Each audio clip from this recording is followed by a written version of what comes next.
Rapihin dulu guys. Oke, assalamualaikum warahmatullahi wabarakatuh. Di sini aku ingin sedikit berbincang aja ya, mungkin bukan stand up karena aku tuh orangnya tuh sebenarnya nggak yang lucu-lucu banget gitu. Jadi motor berisik banget.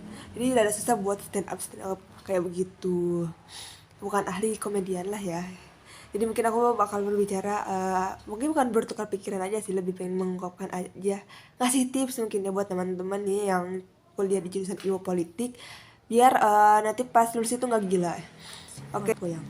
Oke guys, seperti yang kita tahu kan kita itu memang jurusan yang apa ya namanya tuh, yang masa depannya tuh suram. Memang kata Pak Sidik juga kalau misalnya kita tuh bener-bener masa depannya tuh nggak tahu mau ngapain gitu, karena kita emang terlalu banyak yang dipegang gitu, terlalu banyak yang kita bisa sebenarnya tuh. Kayak ekonomi kita belajar, geografi kita belajar, geopolitik, terus habis itu politik global juga kita belajar negara-negara lain, kita belajar juga apa ya namanya teh,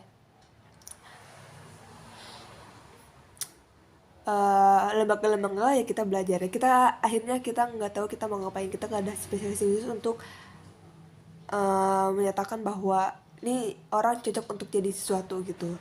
Sekarang kita mau jadi pemimpin juga bingung ya, karena sekarang pemimpin itu dia nominasi sama ya you know lah, rezim-rezim lagi kan, Jokowi lagi dan keturunannya. Jadi ya udahlah, daripada ya kayak gitu, mungkin aku kasih tips sedikit biar kalian itu ada refreshing sehabis lulus kuliah begitu.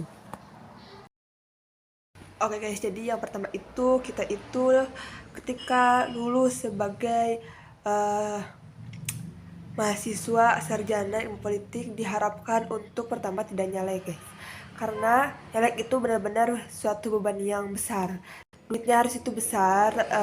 Habis itu kita harus punya relasi yang besar juga, terus kita juga harus punya citra yang besar juga, jadi semuanya itu serba serba serba besar gitu. Kita juga harus punya janji-janji yang besar juga, janji-janji manis yang besar yang apa namanya tuh, yang kayaknya belum tentu juga bisa ngelabuin masyarakat, tapi intinya tuh susah lah pokoknya kalian untuk kalau misalnya apa namanya tuh tiba-tiba nyalek ya setelah lulus itu. Apalagi kalau kalian mencari kerjaan lewat nyalek itu, lewat jadi legislatif. Jadi kalau misalnya emang kalian pengen jadi legislatif itu mending kalian udah punya kerjaan dulu lah ya.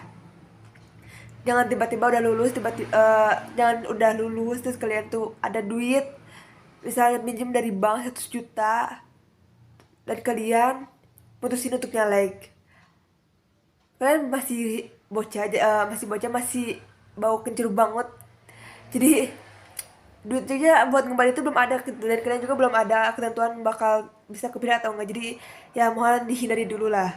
Jadi dulu kerjaan yang cocok buat kalian gitu kan. Jadi kerjaan dulu yang kalian menghasilkan duit dari sono.